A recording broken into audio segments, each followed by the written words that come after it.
Welcome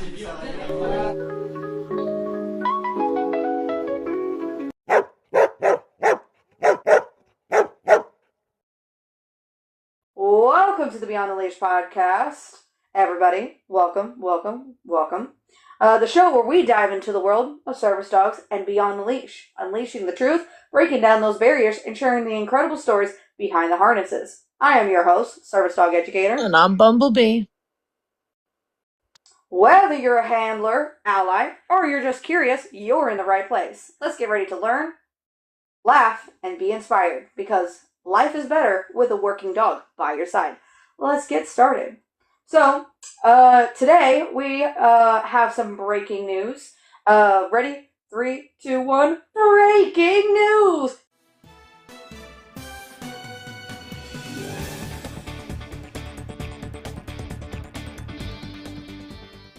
Da-da-da-da! Breaking news of today. Next week, we will not be having a podcast due to Bumble going on vacation. I know, guys, send the boos. Boo Bumble, tell her that she needs to have a real, not go on vacation and, come on here and do the podcast with us. We get it. But unfortunately, Bumble's taking a fun family trip with her family, and she is going to be off for the next week for this vacation. So we will not be having a podcast next week, but I will be live on my main channel video if any of you would like to come and hang out Monday through Thursday next week. Live times from in the morning to sometimes in the afternoon, depending on the day. I do have a live schedule posted on my main channel, TikTok, at Service Dog Educator. If any of you haven't already go and follow that, make sure you click the link down below and go and find me on TikTok. But that is our breaking news for today. I hope you enjoyed this new segment of the news. And let's get into the podcast. Well, really quickly, before we start the podcast, I quickly want to do a little bit of an ad. I didn't get the chance to make this ad as best as I wanted to. Can we do it in the middle? Well, I usually do them after the news. Okay. It's easier. So, really quickly, I recently got a 3D print from a wonderful 3D printer guy. His name is Dan. Dan's Creations. He is here on TikTok as Dan 3D Prints. He is a great person to work with. I actually got my monster printed by Dan's 3D Prints. So if you're looking for somebody to print your 3D parts, models, anything that your mind can create, Dan can do it. And he'll do it on a budget too. He's a great person to talk to. I recommend hitting him up on TikTok on TikTok and or on Facebook. That's the ad. All right, let's get into the podcast for today. Today's podcast topic 1 is the difference between controlled and uncontrolled, the Go Find Me. So this task is very controversial here on TikTok because a lot of people have been utilizing this task for years, especially when we started getting into the service dog community. We found a bunch of people utilizing these tasks, and we need to talk about what controlled and uncontrolled Go Find Me is and the difference between that, plus also why it is unsafe for an individual to have an uncontrolled Go Find Me task. So let's get into the topic. So there is a big difference between what a controlled Go Find Me task is and what a uncontrolled is. A controlled one is utilized as some sort of guiding task. Whether you are blind, have migraines, or you lost a person, or whatever the case is, have mobility issues, doesn't matter. The task is used for the dog to have a guide harness and guide you to that person or a person or something, right? An uncontrolled one is when the dog leaves your side and goes and finds a stranger, and sometimes a person that you do know. That can be considered uncontrolled, and it's unsafe for the dog to have such a task. And under the ADA, the dog is not under control itself. So I don't, from what I've looked into, I don't think the ADA agrees with that task due to the fact of safety reasons of why. But Bumble, I know that you like to talk about this task a lot, so I'm going to let you take over for a minute and discuss what you think from a trainer's standpoint on what the difference is how somebody can have a controlled and uncontrolled go find me. The Go Go back to Find the Me task. beginning. Okay. The Go Find Me task is not recognized as a legal task by the ADA for specific reasons. One of those reasons being that it is unfortunately not a task that is in control of the handler. Now, if it's someone else that's, like, let's say, like, down the aisle, and they go down the aisle, that would be considered in control. But even like a controlled go find me task, if you are not hands on that leash, you are not in control. If that dog wanders away from you, it is uncontrolled. It is seen as a danger both to the dog and to the handler. There have been several creators on this app that have made jokes about assaulting, disabled people, robbing them, harming them in some way. With finding a service dog, wandering a grocery store. When you are that vulnerable to the point where your dog wanders away from you, it is dangerous to both you and the dog. On top of that, you've said it multiple times where you've gone out and you've said, hey, if this dog approaches me, I'm going to kick it, which you have every right to. You can kick that animal. And someone can steal that animal. Someone can do something horrible to that animal. You have to be very careful with your medical equipment, because again, if you fall out of your wheelchair isn't walking away. If you drop your cane ain't running away from you. If your service dog runs away from you, it becomes a problem. 100%. And what I will add on to that as well is that there's people who are allergic to dogs. While they cannot deny us access into an establishment due to fear or allergies, that doesn't mean that our dogs have every right to go up to random people, because we don't know their allergens. We don't know if they have a fear of dogs. And also, coming from the stance of a parent of two young children under the age of 5, regardless of disability, if my kids were disabled or not, I still wouldn't want a random dog running up to us. That, to me, that's an act of aggression, and I will do anything to protect my children, let alone, even though my service dog is now retired, but if I still had him working, I would do anything to protect him as well. I would kick, I would pepper spray, if I had a taser, I would taser, like bear spray, anything I could to keep that dog away from mine. Because at the end of the day, you don't know what dog, when they come up, is that dog friendly or not, because you don't know the dog. It's also a case of, if, let's say that this dog was doing that task, and somebody had a random dog in the store, that they saw the dog and the dog got loose and went and attacked your dog. Or a worser situation that the dog actually went up to that person with the random dog that they don't know. So that's the main issues that we really do have with the Go Find Me without the handler being attached to the guide harness or the leash or whatever the case is. So, anyways, it can cause a lot of harm, and when it doesn't need to at the end of the day, for the dog, and you should not do this tasking at the end of the day, guys. If the dog, like I said, if you are using it as like a guide task, such as it's guiding you to a person, that's completely fine, especially if you have migraines or if you have blindness or mobility issues or whatever the case is. It's perfectly fine if you are attached to the harness or the leash, but don't let your dog go off alone. Yeah, and that is the difference between the controlled version and the uncontrolled version of this task. The controlled version is where, like, let's say, like, you suddenly lose your vision, because that happens to you and I quite often. Like, like, I hear you call me and you're like, dude, I'm losing my vision. Like, I can't see anything. If you were to put a guide handle on your service dog at that point and told, your dog to go, hey, go find my husband, go find Bumble, your dog would be able to go and do that successfully. That is the controlled version of the Go Find Me task, because you are finding a specific person and you are being led to that person. A Go Find Me task should not involve your dog leaving your side. 100%.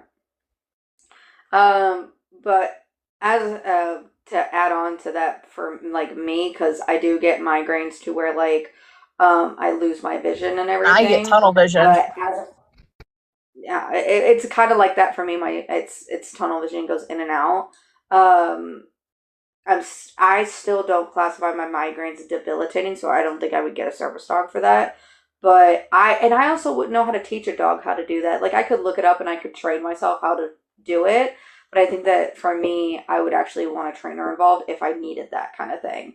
Um, but with that being said, let's move on to the second topic of today, saying working dogs equal no public access. So, in this topic, we are going to be talking about how working dogs, not service dogs, working dogs, do not have public access rights, and what type of working dogs here in the US we have that doesn't have public access rights. So, we're going to start off with the usual PPD dogs. These are protection dogs that are trained to help like protect the household or protect a person, vehicle, whatever the case is. I have a PPD dog in the household who is trained to protect the household when we are there and when we are not there. I went to an organization. Well, my husband found an organization, took her there, got her trained, and brought her home. This was within like 2 year a year or two ago, I think. We did that with her because it wasn't that she was showing aggressive tendencies, but she was the type of breed that she has.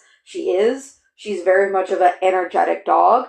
And with doing research, we decided to go and get the dog trained in that because we needed this dog to be a working dog because it was so high energy that it needed some sort of outlet. So we took her to do that, and now she's a PPD dog for the household.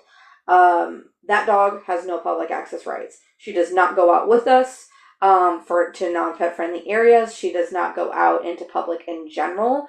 We do take her on walks, like family walks, all together, and she does go out, and she's very well controlled and very well behaved.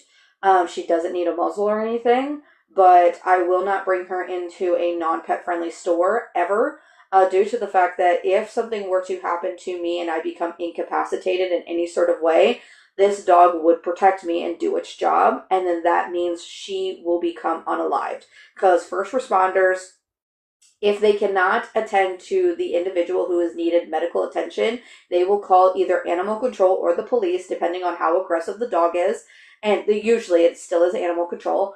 But the police officers, if it gets too bad, they will pew pew the dog. And I don't want that to be a situation for her, and I don't want her to end up in that situation. So I would never bring her into a non pet friendly store. Plus, I also know the laws. But do you want to add on to the PPD situation? Yeah, so I hear it a lot from handlers where they're like, oh, well, my dog is, dual trained for bite sports. Bite sports, I would also say, are a girl. Um, but I wouldn't even be teaching a dog, anything to do with bite, because that's a liability on you as the handler. Like, you mess around, you're gonna get something happening. I see it all the time with police canines, and police canines aren't exactly the best trained animals, half the time because they don't even do half the training. So it's just you're really kind of playing at odds. Yeah, it's just I never advise anybody to train their dogs to bite, even if it's, like a controlled bite, even if it's just for sports, it can eventually turn into an actual bite for some reason. Dogs are still animals at the end of the day. They don't understand English, they don't understand a ton of stuff. And, anything can happen. The dog can get overwhelmed and bite somebody. I see it all the time with police canines. Like I watched a video a few months ago of a police canine accidentally biting somebody who was wearing a puffy jacket that I guess looked very similar to the bite sport jacket or the bite jacket that they use whenever they're training the dogs. It's like you have to be very, very, very careful with these animals because anything can happen. Because again, it's not a toy. It's not like a pew pew where all you have to do is pull a trigger. This is a living, breathing animal. Like, it's not safe to be teaching your dog that it's okay to bite anything, period. I agree. It's not safe at all. Um, with with that being said, let's move on to like military and canine units because though those I've seen a lot of people falsify those as service animals and think that they have public access rights, and we've had a lot of people um talk about how they, have had issues with that. Yeah, I mean, I see it a lot with, I don't want to say the veteran community, but it kind of is the veterans community that I see it the most often happening with, specifically the older veterans community. Um, they typically will bring, they're like retired working canine, and it's like, let's not bring them to a bar. Let's not bring them to a grocery store, please. It's like, well, they're fully trained. Yeah, but for other reasons.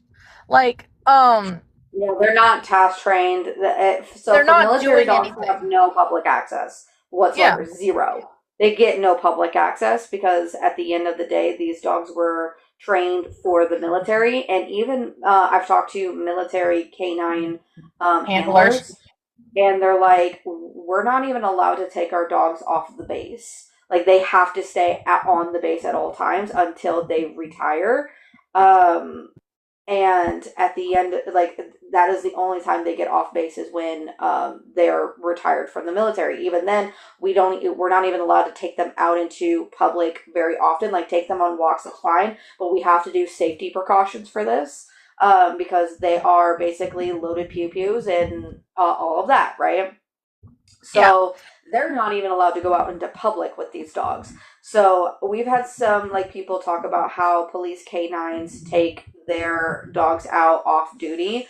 Now, police canines can go into establishments that are non-pet friendly if they are contracted to that establishment for that day. For example, Walmart wants a substance sniffing dog or a security dog or whatever case, right? And they are contracted to that establishment, then they are allowed in there. But if they are not contracted into that establishment, they do not have public access rights. So they can't just go out when they want to, especially off duty, and go into Walmart. Just because these dogs were highly trained, which again, police and military canines are highly trained, not doubting that at all.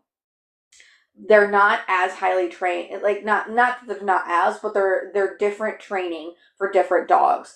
These dogs are meant to react to certain sounds, noises, smells, stuff like that, while our dogs are trained to not react but task for this certain sounds or certain scents that we give to them, or certain sounds that could trigger us and everything. So that's the big difference. Plus, our dogs are desensitized to public establishments, such as like kids coming up, such as um, large crowded areas, or whatever the case is. Um, whatever it is to desensitize those dogs, they are trained completely different than what a canine unit is, or even a military dog is at the end of the day. So that's basically how a canine unit could be in, like, allowed into a public establishment, is they're contracted or they're working at that establishment at that time. Also, like search and rescue dogs, they also do not have public access rights, again, unless they are contracted into those establishments. I wouldn't be so against a search and rescue team because those dogs are not trained in aggression, but it's still not okay, especially if they are not service dogs. So I know a team on here who is a search and rescue team plus also a service dog handler. The dog is a service dog that is task trained for the handler, but also does a search and rescue as well when need be, that is perfectly fine. If the dog is toss trained to mitigate the disability, 100% they have public access rights. But if it's only trained in search and rescue or that type of work, it doesn't have public access rights. But I would be more against canine units like military and police canines going into public than I would be about search and rescue dogs, just due to the fact that, again, military and canine units are trained in more aggression than search and rescue dogs are. And as far as I'm aware, search and rescue dogs don't have any sort of aggression at all, because they're just mainly used to like search for something or someone and finding that thing, and that's pretty much about it. But again, military units can do that as well, where it's a searching kind of dog for that kind of stuff, and they be trained in that. Also to point out as well, just not only do working dogs don't have public access, but on the military and canine unit side, they're actually, and PPD side as well, they're actually disqualified as service animals as well as soon as they get training for that aggression. So if the dog is discontinued from the program before getting aggression training, yes, it can become a service dog. But if it's already trained in aggression and has to retire from the military or the canine or the PPD work or whatever the case is, then they can't be a service dog because they already had that aggression training in them. And service dogs cannot have any sort of aggression at all whatsoever, because they are considered a liability after that. So just a reminder to anyone who's thinking about who is either in the military, police force, or who is thinking about getting a PPD dog. If you get a PPD dog and you want a service dog at the same time, get two separate dogs doing two separate things, because again, your dog can't be trained in that, and also it's just really confusing on the dog, and it's a liability for you. So that's my advice to anyone who is looking into that kind of thing, and just keep an eye out, be safe with it, and especially if you're getting a PPD dog, go through an organization or a training company that's worked in it, unless you have already worked in it, like you've been in a program and you trained, and like my ex-boyfriend, he actually did working dogs and trained working dogs for PPD, and him and his dad did it for years, so he could train a PPD dog. While me and my husband had to go through a program to do it. That's kind of the difference. But with that being said, let's move on to the third topic while Bumble is still fixing their internet. Oh, good. We're We're good moving on now. to the third topic. So do I sound okay? Yeah, you're good. Excellent. Okay, I think I fixed the We're, problem now. We are we're moving all on to the good. third topic. All right, third topic. Oh boy. So, third topic is, why are online registries a problem, and should we have some sort of registration, certification, or IDs for service dog? In this topic, we are going to talk about why the online fake registries are a problem in the service dog community, and why we are 100% in disagreements with this, besides going off of the federal law on how they affect us. And we're also going to talk about, because a lot of people ask us for our opinion on the getting some sort of registration, certification, or IDs for service dog to lessen fakes. We're going to get into that topic, and we're going to discuss our opinions on that and much more. So let's get into the topic. Starting off with why are online registries a problem? So the reason why online registrations, in my opinion, are such a big issue is because they are allowing people to falsify service animals a lot better. Because businesses and corporations are not enforced to actually know the laws. And yeah, they don't know the laws. They don't know anything about it. So they take you at face value for a fake ID that you went offline and got it. Plus, also, these online registrations are giving false information about what is and isn't a service dog, such as like petable and support pets. They state that you can get a psychiatric support animal from them. They stated that, their support pets can go out into public and much more. So they're giving off false information, and they are a scam site that is taking people's money when they don't legally have any, how do I say this? Right to? It's not even a right. It's more or less of they don't have the legal system to back them up. at the end of the day. Yeah, And these people are and getting again, scammed. anybody, yeah, and again, if anybody like knew like what like the laws were, they would recognize that like, oh, this isn't an actual thing. But companies like Petable, and I kind of want to blame it on the U.S. government for not really kind of doing anything about these websites. To an extent, because again, it isn't a law that says like, anybody who sells a registration, it's not legal. Any registration is voluntary. I feel like I feel like it's the government's fault for not stopping these websites and saying like, hey, you can't do this. This is against our laws. Don't care where you're from. If you're from the US or if you're from across the sea, we do not have registrations. Um, I feel like it's the government's fault for not stepping in and saying, hey, these sites are not real. You can't actually do this. It's in the ADA. We're going to put a stop to these websites. It's the government's job to make sure that like nothing like that is supposed to happen, but they aren't even doing anything at all. So I mean, then again, that kind of just goes to show you, you know, that they really just don't give a shit about us as disabled people. Well, the thing is what I Sad, will but it's true. interject and say is, what I will interject and say is that they feel like they've done their job by adding it into the ADA, because in the ADA it states that any online registration is not recognized and basically a scam. And the funny thing is that they were like, "Oh, we added it into the ADA, so we did something about it." But in reality, they didn't do anything. They just told people, hey, that a law where people don't look up on a regular basis or don't are not enforced to know or anything like that. They just put a band-aid over a broken bone. Not only that, but like it's also they're not enforcing anything. Period.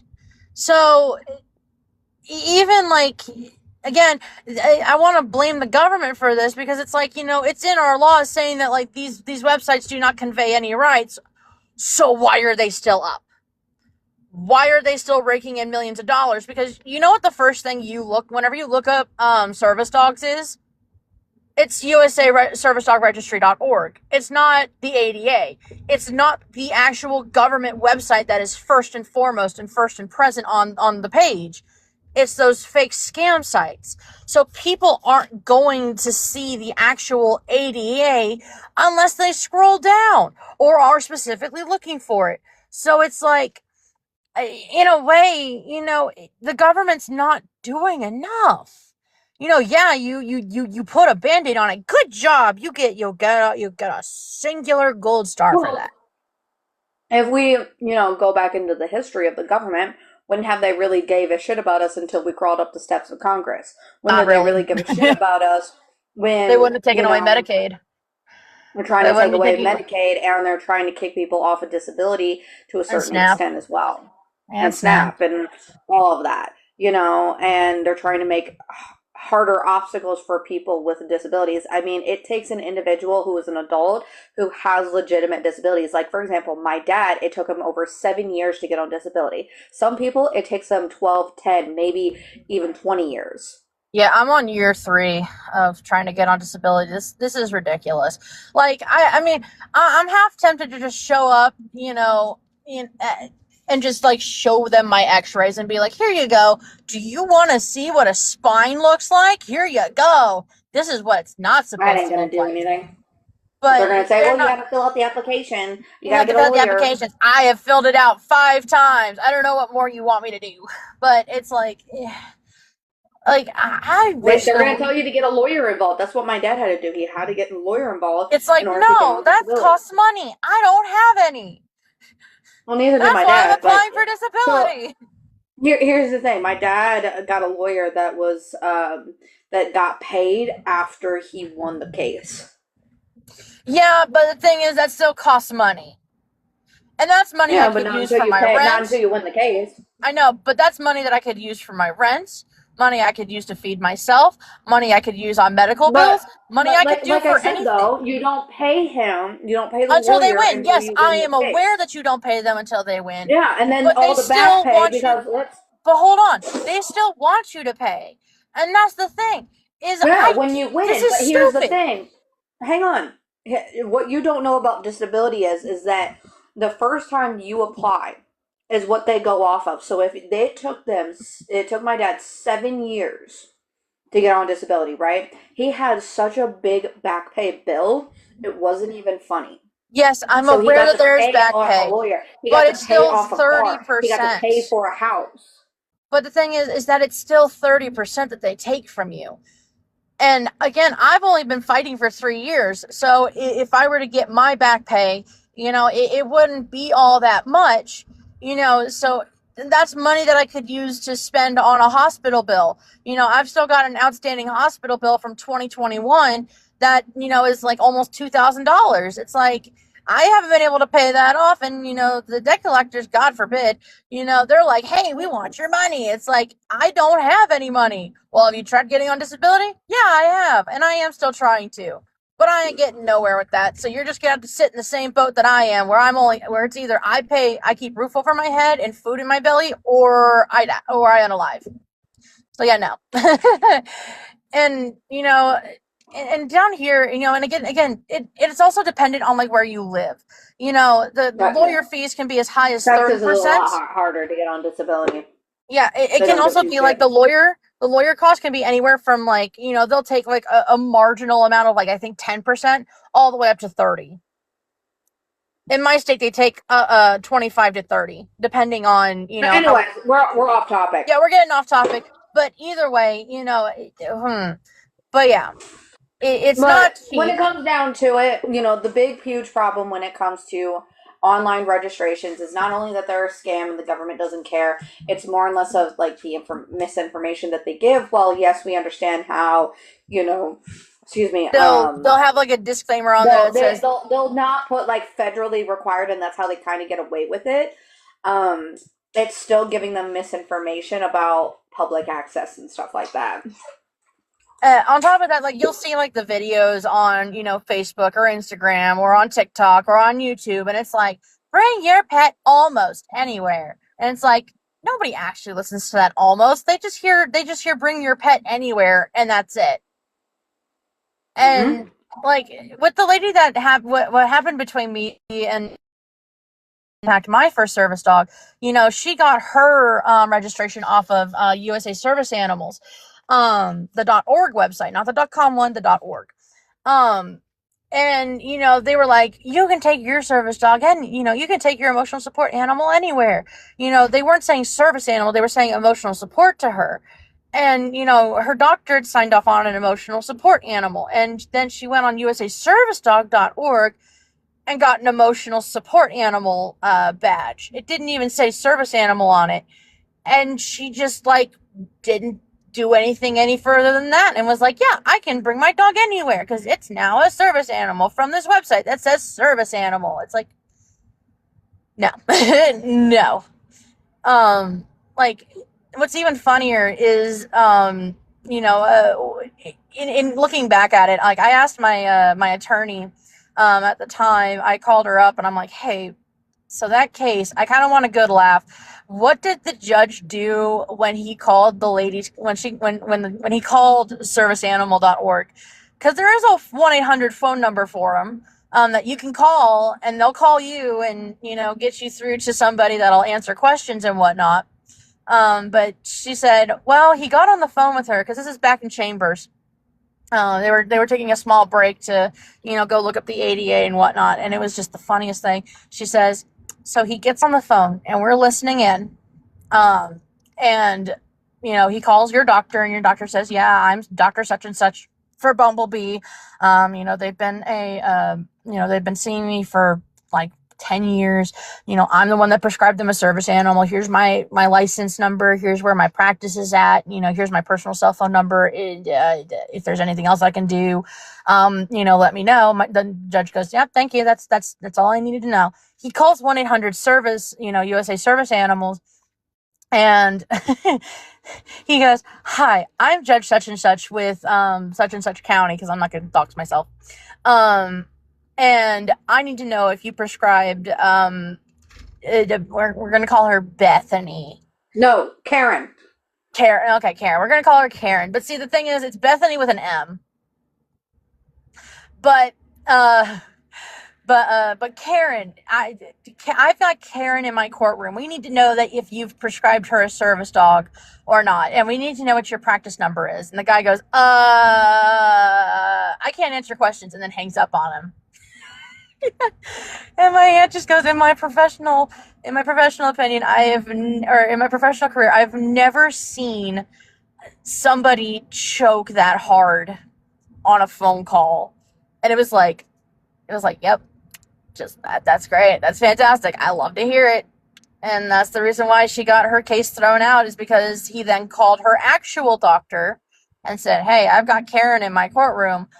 What's your medical ID, number, and, where is your practice located?" And she goes, "Yeah, I know Karen. I've, been her GP for, something like, I think, I don't know. I don't remember fully what he said or what the doctor said entirely, but to summarize, he said, yeah, I have prescribed her an emotional support animal." And it was just kind of game over from there. But it was funny. It was hilarious that, like, that first phone call was usaserviceregistry.org, and it was just so funny. I wish I would have gotten So that. yeah, I wish I would have gotten um, the audio clip from that. That would have been so fucking funny to listen to on a bad day, just to sit down and be like, you know what? At least I'm not that customer service rep that had to handle that call. right. But anyways, let's get into the part of the topic where, we talk about should we ever, like, or should we as service dog handlers have some sort of registration, certification, or IDs before we end the live today and the podcast. So what I'm going to start off by saying is if there was a way to do this, would it be a good idea? Possibly. And here's why I say this. Because as of right now, there is fake online registrations, as we talked about prior, that anyone can go off of and buy a $200 registration, right?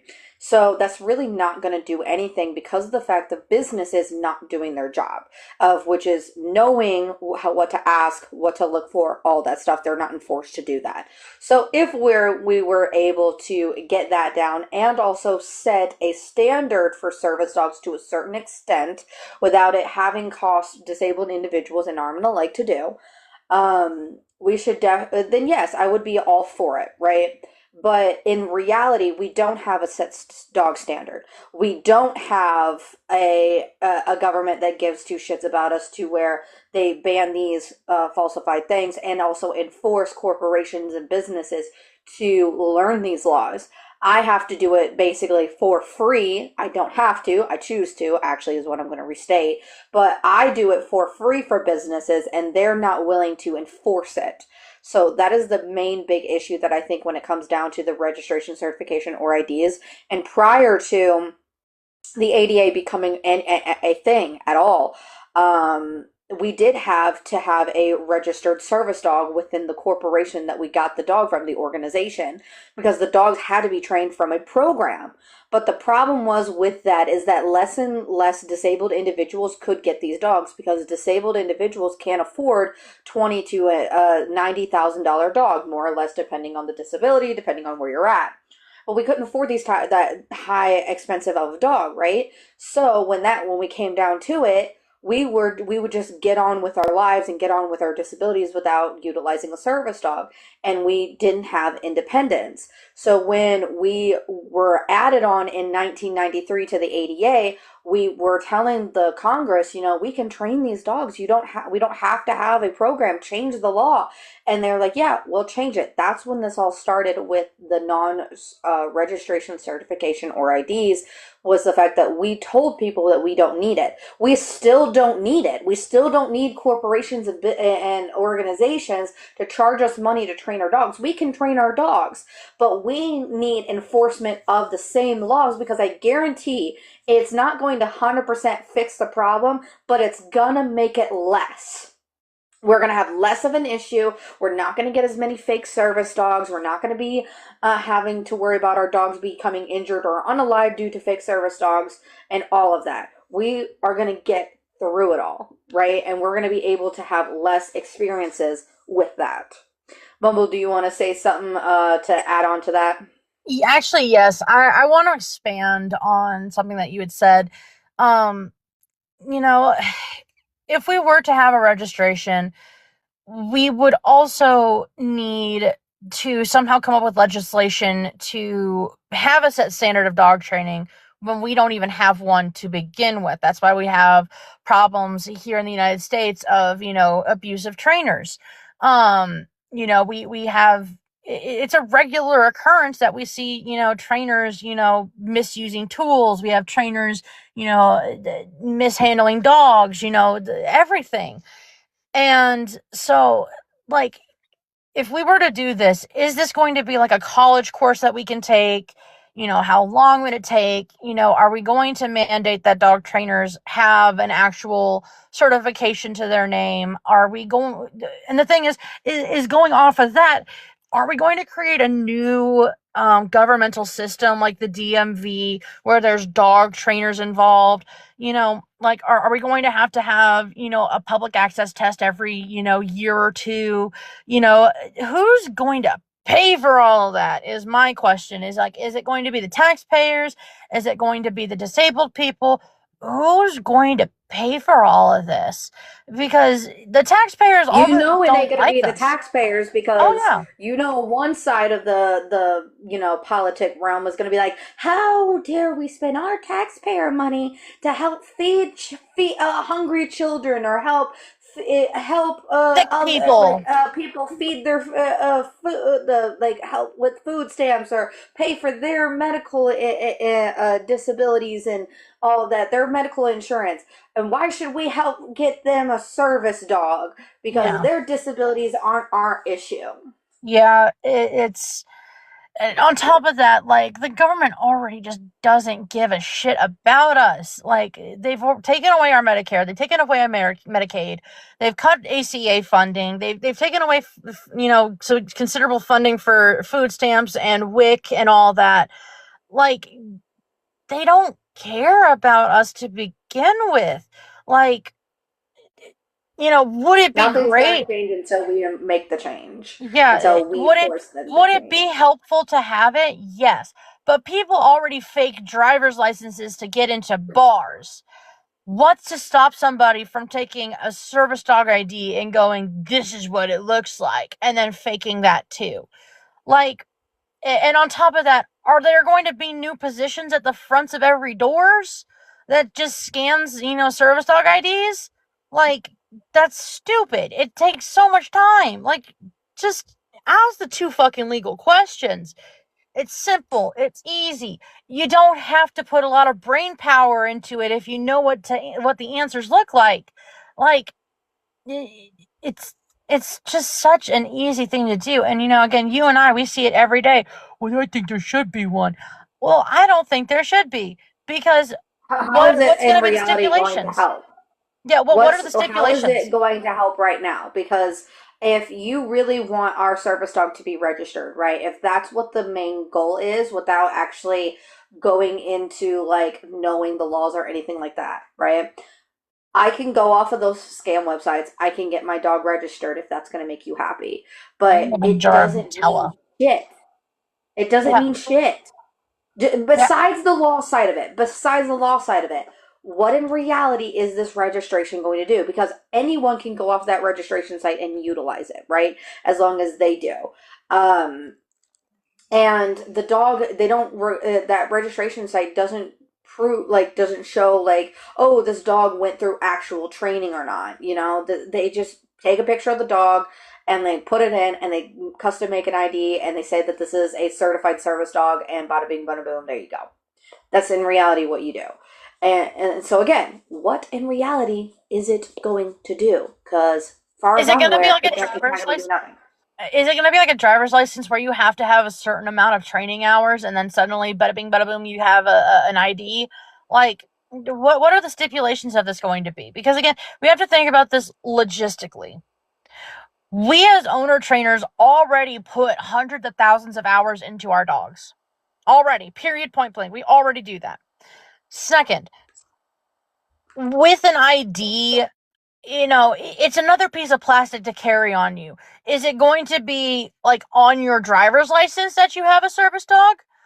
Is it going to be a whole new card? Is it going to be a little badge? Is it what's it going to look like?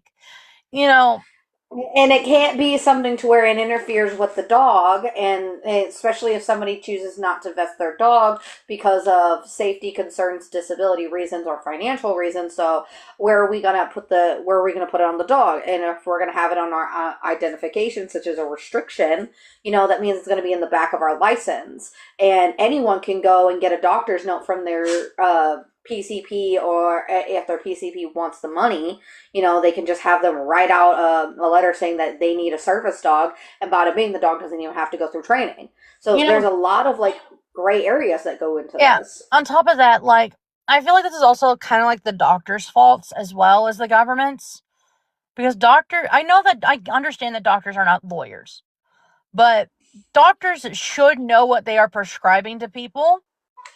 And normally they do. Like I'm not even joking. The last time that I went to my doctor, I was like, "Hey, I think I need to get on this medication," and they were just like, "Oh, well, there's a lot of side effects with that medication, like nausea and dizziness and fatigue, and they rattled off a list of potential side effects." And my doctor's like, "Well, I don't think with all your health conditions that would be very conductive to your overall health." But as soon as I asked her about service dogs, she just went, "Okay." And that's it. And she wrote the note. No explaining, hey, having a service dog is a big responsibility. You need to make sure that you train this dog to do, a task. If you have any further questions, go to the ada.gov website, nothing. And I feel like it's a combination between the government not doing enough to inform people of what these things are and the doctors. Like, I get that doctors don't like to be, bossed around by the government. I understand that. But if you're going to be prescribing people something and, it's going to be a living, breathing animal, you should at minimum tell them, hey, you need to talk to, people with the ada.gov. You need to contact this phone Or you number. do your own research. Yeah, you need to do your own research on this because, it would be great if doctors would actually just say, hey, a service dog is a big responsibility. I've actually been a proponent of saying, hey, maybe there should be like a little pamphlet that they hand out. They don't necessarily need to know everything, but they can just go, here's a pamphlet on service dogs. For more information, go to the ADA, .gov website. It'll inform you where to go from there. You know, it would be great if that was what was required that they do, but it's not. And that's why we have such an epidemic of fake service dogs, is because they do the same thing for emotional support animals. They'll go, oh, you need an ESA, okay, and then write down whatever they need to write down. And it's like, they don't tell them they don't have public access rights. They don't tell them they only have fair housing rights. They don't tell you anything. It's just, it's a mismanagement of potential life-saving equipment. Like when I was getting my prescription for my walker, my doctor was like, a walker is a great tool. It'll help you out with your balance. This is the one that you're going to need. This is what size I recommend that you get. This is what the weight limit's going to be on this one. This, and again, rattled off a list of stuff. This is how you use a cane. This is how you use a walker. This is how you use a wheelchair. And she was just like boom, boom, boom, boom, boom, rattling off what to do. But with the service dog, it was like, okay, that's it, you're done. And then handed me a piece of paper and said, Not good all luck. doctors are informed, and that's where it comes in. But I think this is a good place to start. Sorry, not start. Stop the podcast for today, guys, and everything. So that is it for today's episode of the Beyond the Leash podcast. Thank you so much for hanging out with us, learning more about the amazing world of service dogs. If you enjoyed the show, be sure to follow, share, leave a quick comment. It really helps us reach more dog lovers like you. And until next time, stay positive, keep those tails wagging, and give your pup an extra treat from us. Also, really quick as well, guys, make sure that you guys follow the links in the bio down below. Check out my ADA online course. There's going to be more stuff that comes out here shortly with new courses and everything else. We will be promoting that when it comes out. Make sure you guys subscribe up above.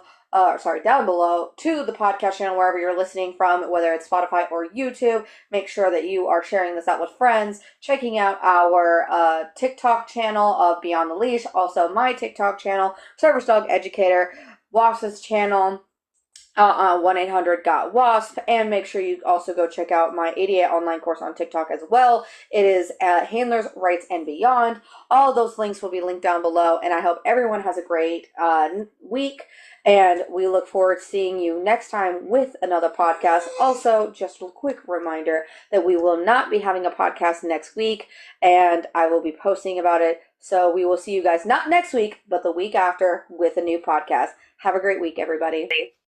Have a dream, that's all I need. I'll make it happen with some work and belief. Know what I want, so I'll take it on. I've made mistakes, but mistakes make you strong.